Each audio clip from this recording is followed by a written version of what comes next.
Hello, I'm Tim Majoras, chef of the Flying Fish. I've been working with Disney for 9 years. I've worked at the Grand Floridian, as well as I was formerly a sous chef here at the Flying Fish, and I've worked at the Boardwalk in other capacities as well. I grew up in Ohio. My grandfather was a commercial fisherman in Lake Erie, and that's how my family started to be raised. So he passed away a little while before I was born. However, that mentality of growing up around the Great Lakes started my passion for fish, and specifically fishing, which translated to the table, right? And also we had a big farming culture in both sides of my family, from my mother and my father. So bringing things right out of the garden to the table really set the tone for that. Moving forward, there's a show that I used to watch growing up. It was called Great Chefs, Great Cities. And so I'd come home every day after school, and I would spend about an hour watching back-to-back episodes. Everybody else was really watching cartoons or whatnot. But I watched Great Chefs, Great Cities, and then I would try to mimic that and cook dinner for the family. And that's how it all started. You know, I knew that me spending time in the kitchen was where I belonged in life, and never looked back. And the Flying Fish is all based off of the Flying Turns roller coaster. So the Flying Fish was a car on that roller coaster at the Boardwalk. And that's some huge theming, right? And that runs deep. The restaurant has been completely reimagined from the inside and the decor, as well as the menu. So we've taken the Flying Fish and brought it to a contemporary American seafood restaurant, which was our hope from the beginning.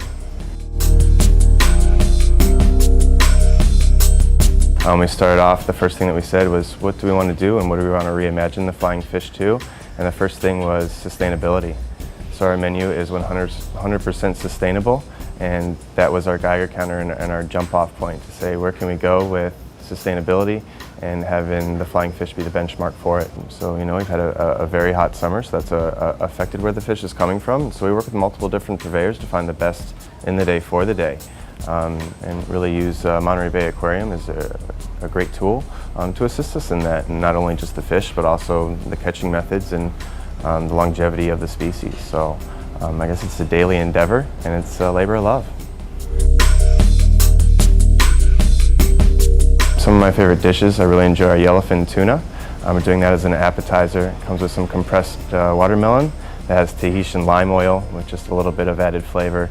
Also comes with takuan and some watermelon radish for a bright color, and then a nice orange vinaigrette to go with it. So there's a little spice in the crust that goes around the outside with espelette and the fresh citrus notes. So it's very fresh for the summertime. We have an amazing appetizer. It's called the Tour of the Coast. And we called it Tour of the Coast because it features so many different pieces of seafood that come through there. It has local Florida rock shrimp coming from Port Canaveral. We also have a seared grouper cheek, icy blue mussels, and middle neck clams coming from St. Augustine. There's a silken celery root puree that goes down, and a fresh brandy-laced lobster stock that finishes off the dish. So really to start your meal, and to start your meal in a seafood fashion, that's probably the number one that I could recommend for you. For entrees, we're looking towards, from the seafood side of things, we have char-grilled octopus, which again is done over the oak grill. Comes with some sustainable Chilean sea bass, and a wonderful bomba roast with the house-made chorizo, so a little bit of spice in there to complement the sea bass. It's delectable. We also do have some things for people that enjoy items from the land. So we have a great pork belly dish that comes with a shirred quail egg, and we have wonderfully aged steaks that are done in our onstage kitchen over an oak burning grill. So just because we do have that seafood forward, don't think there's not something special for everyone that steps foot in here.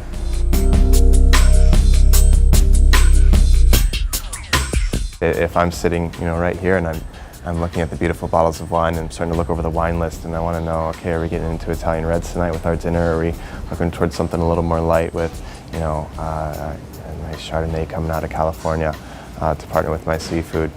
I think the structure here and having you immersed with the wine as much as the food, you know. So we have the onstage kitchen and the wine to partner with it as part of your dining experience.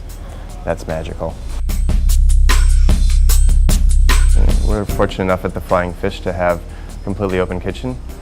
When I look up from cooking and all of the cast members that are with us cooking in the kitchen as well, and we see someone come by the kitchen, peer in, say that was a phenomenal meal and a wonderful experience, and that's all you need at the end of the day.